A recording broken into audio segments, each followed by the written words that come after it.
Bonjour et bienvenue dans cette vidéo explicative du chapitre d'économie en terminale technologique sur les transformations du commerce mondial. Alors, au programme de ce chapitre, on va tout d'abord commencer par une première séance dans laquelle on va expliquer le développement des échanges dans le cadre de la mondialisation. On parlera d'exportation, d'importation, de biens et services, d'expliquer le développement des échanges entre les pays. Ensuite, une deuxième séance sur l'interprétation du solde de la balance des biens et services, balance des biens et services qu'on va étudier. Une troisième séance sur décrire la régionalisation des échanges. Ensuite, une quatrième séance assez importante sur la place des firmes multinationales dans les échanges. On parlera justement de leur segmentation, de produits intermédiaires, de produits finis. On parlera aussi de chaînes de valeur mondiale. Et on finira par une séance 5 sur l'analyse des flux d'IDE. Les IDE, c'est les investissements directs à l'étranger. Alors, ce qu'il faut savoir, c'est que la mondialisation de l'économie, elle s'est accompagnée d'une diversification des échanges, tant pour ce qui concerne la nature des biens et des services échangés, que pour ce qui concerne leur origine géographique. Donc les acteurs du commerce mondial agissent aujourd'hui au sein de grandes zones de libre-échange. C'est tout ça qu'on va voir dans ce chapitre. On commence par la première séance, expliquer le développement des échanges dans le cadre de la mondialisation. Alors déjà, définition de la mondialisation, c'est un processus d'intégration croissante des économies avec l'accroissement des mouvements de biens et services, des mouvements de main-d'œuvre, des mouvements de capitaux et le tout à l'échelle mondiale. Ces échanges ont lieu aujourd'hui sur des marchés qui sont justement devenus mondiaux. De façon chronologique, depuis la fin de la Seconde Guerre mondiale, le commerce international a explosé, dépassant les 5% de croissance par an et parfois même plus de 10% de croissance par an. Ces échanges entre pays ont un rythme de croissance qui, lui, est supérieur à la production mondiale. L'évolution de ce commerce international s'est principalement due aux nouveaux moyens de transport ainsi qu'aux nouveaux moyens de communication, notamment Internet et les NTIC, et c'est le progrès technologique, qui a facilité les échanges entre pays, contribuant au développement et à l'essor du commerce international. Au niveau de la structure de ces échanges, la nature des biens échangés au niveau mondial se compose pour 80% de biens et pour 20% de services. Parmi ces biens, c'est surtout des biens manufacturés qui sont échangés, c'est-à-dire environ 70% des exportations de biens. Depuis 2005, la part des services et dans les échanges augmente. Toutefois, certains services sont difficilement échangeables, ce qui explique leur faible part dans le commerce mondial. Ce n'est pas pour rien qu'ils ne sont qu'à 20%, même si ça augmente quand même depuis 2005. Les services, c'est très difficile de les échanger au niveau mondial. Un service reste immatériel, ne l'oubliez pas.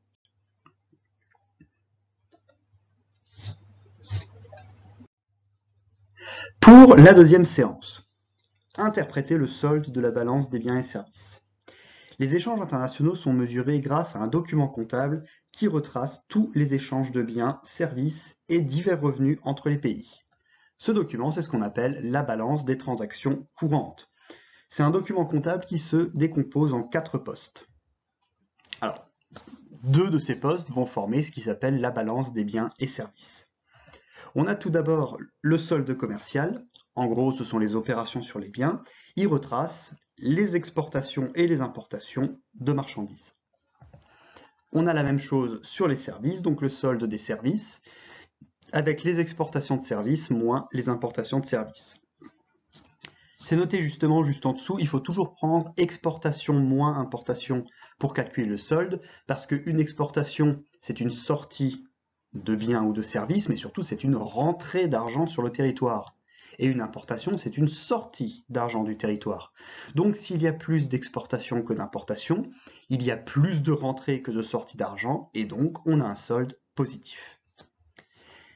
Ces deux soldes forment la balance des biens et services, c'est-à-dire les importations et exportations de biens d'un côté, de services de l'autre. Dans la balance des transactions courantes, il reste encore 2 éléments. Les revenus primaires, donc ces revenus primaires qui retracent l'ensemble des transferts de revenus primaires entre les pays, donc on parle comme toujours des salaires, des intérêts, des dividendes, et le calcul est le même, ce qu'on a reçu moins ce qu'on a versé. Et à côté, on a les revenus secondaires qui retracent l'ensemble des transferts de revenus secondaires entre les pays, on parle des dons, des aides, et le principe est toujours le même, reçu moins versé. La balance des biens et services, elle retrace les échanges de biens et services entre les pays. Donc ce qui fait qu'un solde excédentaire signifie que les exportations de biens et de services sont supérieures aux importations, et un solde déficitaire de cette balance signifie qu'on a plus d'importations. Et il faut savoir qu'en France, eh bien, cette balance est déficitaire depuis plusieurs années. Voilà quelques exemples justement avec l'évolution de la balance des biens et services de la France en 2017 et 2018. Vous voyez qu'elle est déficitaire, on est à moins 25 en milliards d'euros, donc moins 25 milliards d'euros. Et on voit que ce solde est surtout lié aux échanges de biens. Sur la droite, vous avez la structure des échanges de la France et vous voyez les principales contributions à la variation du solde commercial entre 2017 et 2018 en milliards d'euros. Donc l'évolution positive de ce solde commercial, il vient surtout de l'aéronautique et spatiale, de l'électricité, des produits agricoles, des navires et bateaux. Mais par contre, vous voyez qu'on est toujours déficitaire, c'est ce qu'on vient de dire. Le gros déficit, il vient surtout des hydrocarbures naturels, des produits pétroliers raffinés, des équipements pour automobiles, etc. On peut maintenant passer à la séance 3. Séance 3, donc, décrire la régionalisation des échanges. Même si la croissance du commerce mondial a explosé depuis la fin de la Seconde Guerre mondiale, les pays géographiquement proches ont tendance à davantage échanger entre eux. C'est ça qu'on appelle la régionalisation des échanges. Par exemple, les pays de l'Union européenne ont tendance à échanger en priorité avec les pays européens. Vous avez l'exemple sur ce graphique où vous voyez que 60% des exportations françaises sont réalisées au sein de l'Union européenne. Cette régionalisation, elle est favorisée par la proximité géographique, bien sûr, mais surtout par ces différents accords régionaux entre les pays. Le fait de faire du commerce à l'intérieur d'une zone commerciale d'échange, c'est ce qu'on appelle du commerce intrazone. Quelques exemples d'accords régionaux. La CEOM, un accord entre le Canada, les États-Unis et le Mexique, qu'on appelait encore ALENA il y a quelques années. Le Mercosur, entre le Brésil, le Paraguay, l'Uruguay et l'Argentine. Le CETA ou le JEFTA, en lien avec l'Union européenne, un accord d'échange entre l'Union européenne et la Corée du Sud, entre l'Union européenne et l'Ukraine, bref, essayez d'en connaître un ou deux, les plus importants, vraiment, la CEOM, le Mercosur, le CETA, ceux-là sont vraiment importants et surtout les plus connus. Séance 4, maintenant, apprécier la place des firmes multinationales dans les échanges. Ces firmes multinationales, alors qu'est-ce que c'est? Ce sont des entreprises qui possèdent au moins une filiale à l'étranger ou alors qui détiennent au moins 10% du capital d'une entreprise étrangère.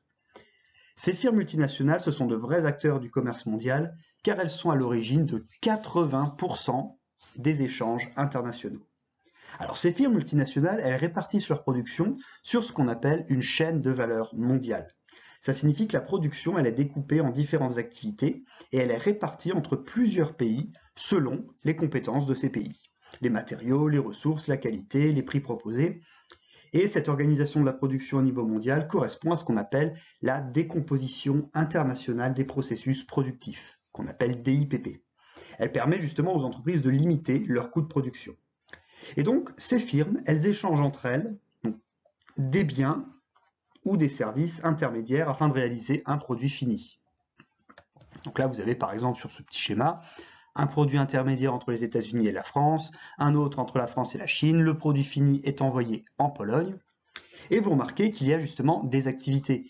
Au début de la chaîne de valeur mondiale, on a des activités à très forte valeur ajoutée, donc la création de matières premières, l'innovation, et plus on va vers la fin de la chaîne de valeur mondiale, plus on est sur des activités qui ont une faible valeur ajoutée. Donc ce qui fait que les pays situés en début de chaîne de valeur, ce sont les pays qui réalisent une très forte valeur ajoutée, et ceux qui sont à la fin de la chaîne de valeur, ils ont une très faible valeur ajoutée, et donc ils ont moins de gains sur cette production. Et donc voilà ce que font les entreprises, c'est quelque chose qui est assez connu, les entreprises qui répartissent leur production un petit peu partout dans le monde, selon les avantages qu'offre chacun des pays. Voilà un petit peu comment fonctionnent les firmes multinationales dans le monde. Et la dernière séance, l'analyse des flux d'IDE. Donc comment fonctionnent justement ces firmes multinationales? Quand elles veulent s'implanter dans différents pays, ces firmes multinationales effectuent ce qu'on appelle des IDE, des investissements directs à l'étranger. C'est une opération qui consiste à créer une entreprise à l'étranger ou à prendre une participation dans son capital. Rappelez-vous, on l'a dit juste avant, c'est à partir de 10% pour pouvoir y acquérir un pouvoir de décision. Et grâce à ça, l'entreprise peut s'implanter dans le pays. Alors, il y a deux types d'IDE, des IDE entrants et des IDE sortants. Les IDE entrants, c'est des investissements qui sont réalisés par des entreprises étrangères sur le territoire national. Et les IDE sortants, c'est l'inverse.